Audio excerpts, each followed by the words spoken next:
चाहा तुझे मेरी खता नहीं, मेरी खता है कि तुझे पता नहीं। मैंने चाहा तुझे मेरी खता नहीं, मेरी खता है कि तुझे पता नहीं। तेरे नाल प्रीता लईया, ओ तेरे नाल प्रीता लईया।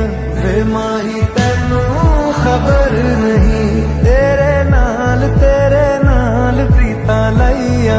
वे माही तैनू खबर नहीं, ओ किन्ने साल इंतजार में बिताया, ओ किन्ने साल इंतजार में बिताया। वे माही तैनू खबर नहीं, वे माही तैनू खबर नहीं। तेरे नाल प्रीता लईया, वे माही तैनू खबर नहीं। मैंने चाहा तुझे मेरी खता नहीं, मेरी खता है कि तुझे पता नहीं। मैंने चाहा तुझे मेरी खता नहीं, मेरी खता है कि तुझे पता नहीं।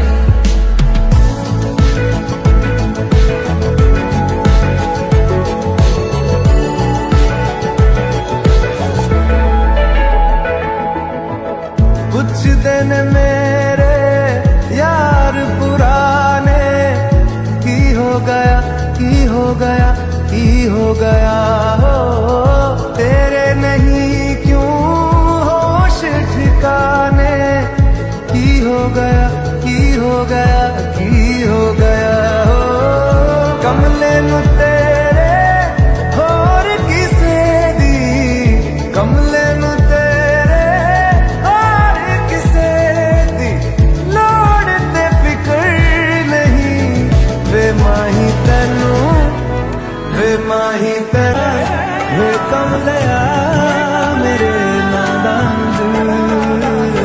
वे कमलिया, वे कमलिया, वे कमलिया मेरे नादान दिल।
কে যেন জিজ্ঞেস করলো আমাকে, হ্যাঁ আমি নুন দিয়ে পান্তা খেয়েছি কিনা? আরে আমি জেলের ছেলে,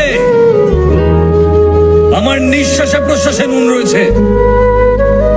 স্যার 1 কেজি টমেটোর দাম কত জানেন? বলুন তো লবণ কত করে কিলো? নুন দিয়ে পান্তা ভাত খেয়েছেন?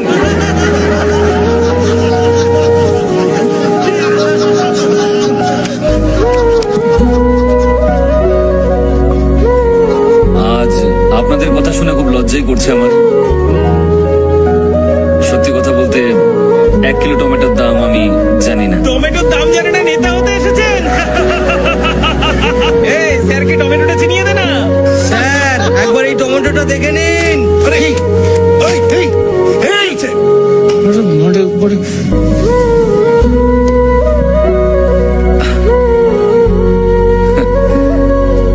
কিন্তু আমি আপনাদেরকে এই টমেটো নিয়ে একটা ক্রাইম স্টোরি শোনাতে পারি। বিশ্বের মাত্র 7টা দেশে টমেটো চাষ হলেও সব দেশেই টমেটো সস খাওয়া হয়। আমাদের দেশে চাষ করা টমেটোর ডিমান্ড সারা বিশ্ব জুড়ে রয়েছে। কিন্তু আরো একটা রহস্য আছে, যারা এখানে টমেটো চাষ করে তারা খুব তাড়াতাড়ি মারা যান। কেন মারা যান?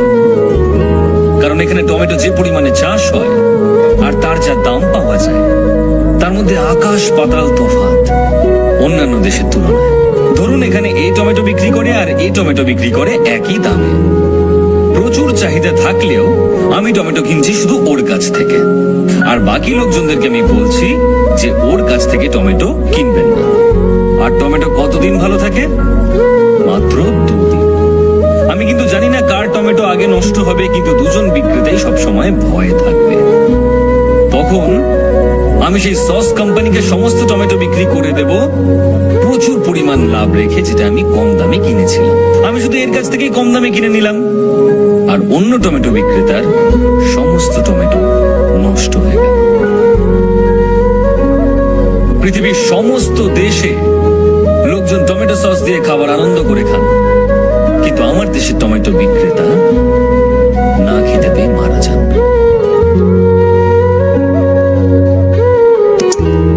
তাই পরের বার যদি আমাকে আপনারা টমেটো ছুঁড়তে চান, তাহলে দয়া করে ওই টমেটো বিক্রেতাদের কথা মনে রাখবেন।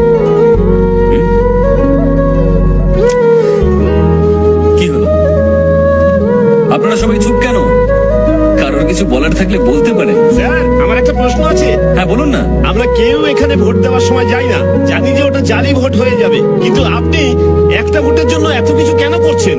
আপনি তো 49P সম্পর্কে সবকিছুই জানেন। ভোটের রেজাল্ট বন্ধ করে দিলেন, কোম্পানি থেকে পদত্যাগও করলেন, এসব কি স্যার? আপনারা আসল কারণটা জানতে চান? রামেশ্বরমে আমার বাড়ি।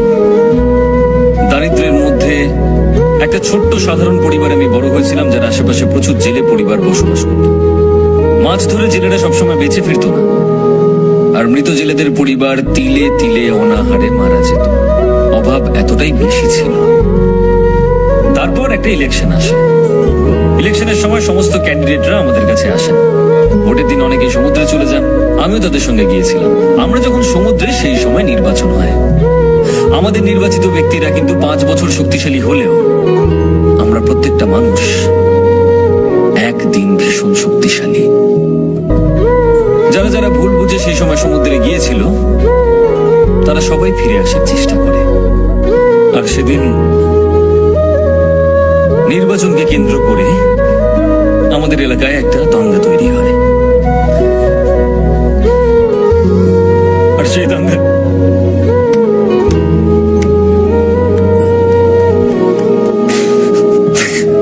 দাঙ্গায় আমার বাবার সঙ্গে 13 জন মানুষ মারা যায়। আর যারা মারা যায়নি তাদের সকলকে আহত করার চেষ্টা করা হয়েছিল, যাতে তারা উঠে দাঁড়াতে না পারে। আমার বাবা দাঙ্গার বিরুদ্ধে লড়েছিল, কিন্তু কেউ আমার বাবাকে বাঁচাতে আসেনি। একটা মানুষ মারা যাওয়ার পর তার সমস্ত অন্ত্যেষ্টিক্রিয়া করার জন্য 2000 টাকা খরচ হয়, আর জেলেদের 2 বছর লাগে ওই 2000 টাকা কামাতে। সুতরাং মৃতের শরীর নিয়ে এসো আর সেটাকে সমুদ্রে ছুঁড়ে ফেলে দাও। আমার বাবাকেও আমি মারা যাওয়ার পর সমুদ্রে ছুঁড়ে ফেলেছি। শুনেছি সমুদ্রে মৃতের অস্থি বিসর্জন করা হয়, কিন্তু আমি আমার বাবাকে করেছি। যে নির্বাচনে জিতেছিল সে কিন্তু কিচ্ছু করেনি। জেলেদেরকে বাঁচানোর জন্য আমার মা সংগঠন তৈরি করেন, জেলের বাচ্চাদেরকে পড়ানোর জন্য স্কুল তৈরি করেন, সবকিছু তৈরি করেন। অনেক বাচ্চাদেরকে শিক্ষিত করেছেন আমার মা, অনেককে। সেদিন দেশের সমস্ত নিউজ চ্যানেল থেকে ইন্টারভিউ নিতে এসেছিল আমার। আমি যে দেশেই থাকি না কেন, যেভাবেই থাকি না কেন, আমি ফিরে আসি নির্বাচনের দিন।